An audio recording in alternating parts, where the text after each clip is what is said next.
Hello नमस्कार, आप सभी का स्वागत है डीएस क्लासेस पर। कक्षा 9 की प्रश्नावली 3.2 का पहला प्रश्न है, निम्नलिखित प्रश्नों में से प्रत्येक प्रश्न का उत्तर दीजिए। पहला प्रश्न है, कार्तीय तल में किसी बिंदु की स्थिति निर्धारित करने वाली क्षैतिज और ऊर्ध्वाधर रेखाओं के क्या नाम है। तो हम इसमें जो इस प्रकार की आकृति होगी, एक क्षैतिज रेखा जाएगी और एक ऊर्ध्वाधर।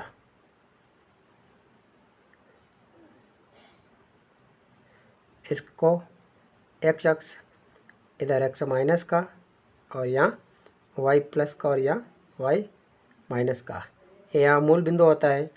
तो क्षैतिज रेखा जाती है उसको एक्स अक्ष कहता है। ये क्षैतिज जाएगी वो एक्स अक्ष, और वाई होती है उसको वाई अक्ष कहा जाता है। ये क्षैतिज होती है। ये जो रेखा है यहाँ से यहाँ तक, और ऊर्ध्वाधर ये वाली।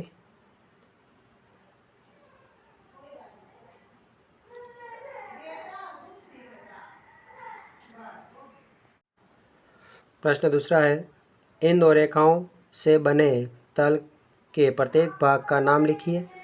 उस भाग को चतुर्थांश कहा जाता है।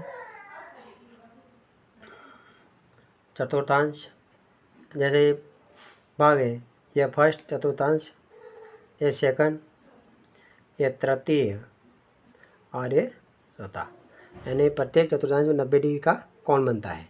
तीसरा प्रश्न है, उस बिंदु का नाम बताइए जहाँ पर ये दोनों रेखाएं प्रतिच्छेदित होती हैं।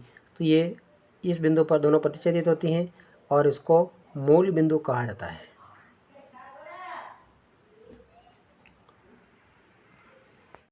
दूसरा प्रश्न है, इस प्रश्न में ये जो ग्राफ वाली आकृति दे रखी है, इसके आधार पर कुछ प्रश्न दे रखे हैं, इनके आंसर देना है। ये एक्स अक्ष है, ये माइनस का, ये वाई अक्ष और ये माइनस का अक्ष है।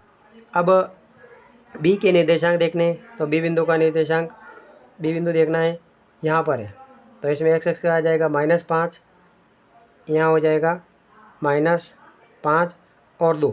एक्स अक्ष का निर्देशांक सबसे पहले लेकर आता है। सी के निर्देशांक, सी वाला ये बिंदु है, तो यहाँ प्लस का भी 5 है और माइनस का भी 5 है, तो 5 और ये 5। एक्स का निर्देशांक सबसे पहले लेकर आता है निर्देशांक -2 और -4, -4, वाई का -4 है, तो ये -4 ये और ये 2, यानी कि इसका जो बिंदु है वो आ जाएगा जी बिंदु। इसका जो बिंदु आएगा वो जी बिंदु आएगा। अब चौथा प्रश्न है, डी का भुज, भुज यानी वाई अक्ष की जो निर्देशांक है वो देखना है। तो वाई अक्ष पर डी का कितना है 6, तो इसका जो भुज है वो 6 आएगा, यानी कि एक्स अक्ष जो भुज में होता है, एक्स अक्ष का जो निर्देशांक होता है वो भुज में आएगा। एच की कोटि, अब हमें इसमें देखना है कि एच बिंदु पर वाई का निर्देशांक क्या है। एच बिंदु ये रहा और वाई का निर्देशांक -3, ये हो जाएगा। इसकी जो कोटि होगी वो -3 आएगी, यानी वाई अक्ष पे जो दे रखा है वो गिना जाएगा। एल का निर्देशांक, एल बिंदु ये रहा है, तो इसमें एक्स का 0 है और वाई का 5।